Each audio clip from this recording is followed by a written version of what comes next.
Naz Reid.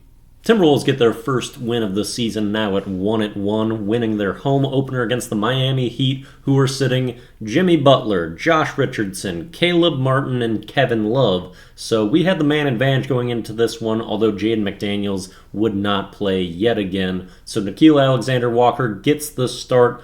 This game would be close almost all the way through until the fourth quarter, where the Wolves rip off a 16-1 to run, spurred mostly by Naz Reid, who would have 25 points in this game, lead the Wolves in scoring. He was a monster. The backup front court, you can say that about each of them. Kyle Anderson and Naz Reid, spectacular nights. Kyle Anderson is such a zone buster. He has great decision making, finds the open spots, can hit that floater kind of in the deep paint range, and he is just such a stud. Love watching him play.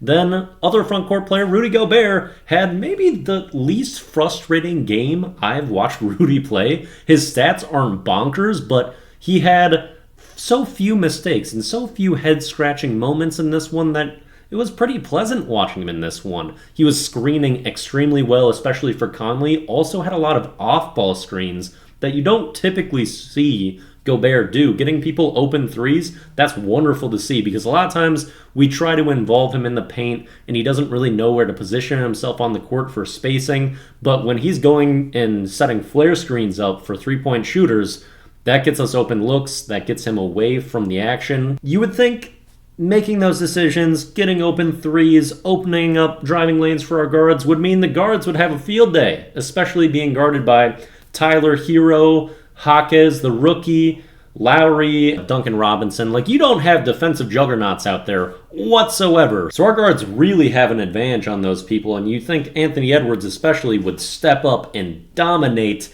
but a very quiet night out of Anthony Edwards. His last 9 points, too, were kind of after the game was just about already decided, and he was super unimpactful in this game, which was really bizarre. He and, well, really the three-letter gang have all had a very subpar start to this year. Just 2 games in, Cat, Anthony Edwards, Ant, and Nickeil Alexander-Walker, they've all kind of put out duds these first 2 games. We're going to need the output increase out of that crew, and hopefully Jane can get healthy again and start for us again. He's got a bit more consistency than although Na's got a lot in his game.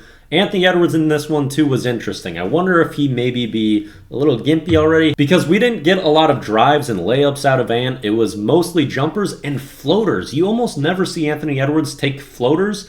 I think there were 4 in this game that he took, and I'm just like, when does Ant do that? He doesn't. And it wasn't an attacking or aggressive Anthony Edwards being guarded by mostly Jaquez, the rookie, and it just was bizarre to see. And that makes back-to-back games where the only guard that was playing well was Mike Conley, who would hit some nice shots in this one. I wish he had a little bit more usage because his pick-and-roll game was spectacular. And even if we could involve him off-ball a little bit when we want Ant to be a little bit more ball-dominant, when he gets catch-and-shoot threes, this man knocks him down. And actually, let me amend my guard comment a little bit because Jordan McLaughlin got 6 minutes in this game. He was really good, 4 assists in those minutes. He did not play in game 1, although he stepped up in this one, really helped kind of bust some of Miami's zone that they were running as well. So hopefully J-Mac is back this season because he never really found his okay dance last year because he had that calf strain injury that kept him out for a long time, and he never really played well coming back from that. And although this was a 16-point win, I don't feel super great about this one overall. I feel like the Wolves kind of got lucky with how undermanned the Heat were,